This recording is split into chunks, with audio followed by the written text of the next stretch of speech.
मुनसिफ TV ने अब्दुल्ला पुल के footpath के हवाले से खबर दिखाई थी, जिसमें कहा गया था कि फुटपाथ की हालत इंतहाई खस्ता हो चुकी है और किसी भी वक्त कोई बड़ा हादसा रूनुमा हो सकता था। लेकिन मुनसिफ टीवी की खबर के बाद राजौरी की जिला इंतजामिया हरकत में आई और फर्श की मरम्मत का काम शुरू कर दिया। लोगों ने मुनसिफ टीवी का शुक्रिया अदा किया।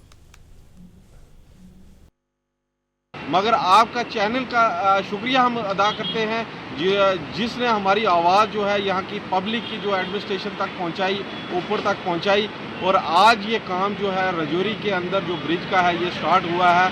हम राजौरी डीसी का शुक्रिया अदा करते हैं जिन्होंने राजौरी के अंदर एक ऐसा स्टेप उठाया हुआ है कि राजौरी को डेवलप करने का।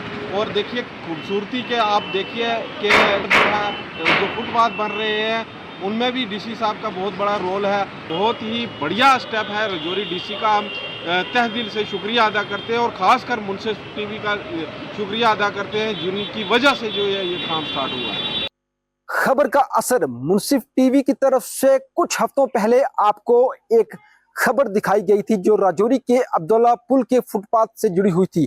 अब्दुल्ला पुल के फुटपाथ की हालत इतनी खस्ता थी कि मुस्तकबिल में कोई बड़ा हादसा पेश आ सकता था। हालांकि खबर शाया होने के बाद जिला इंतजामिया राजौरी हरकत में आई और फौरी तौर पर फुटपाथ के मरम्मत का काम जल्द शुरू करवाया गया। हालांकि अवाम ने जिला इंतजामिया राजौरी और मुनसिफ टीवी का शुक्रिया अदा किया। राजौरी से मुनसिफ टीवी के लिए मैं जावेद मनहास।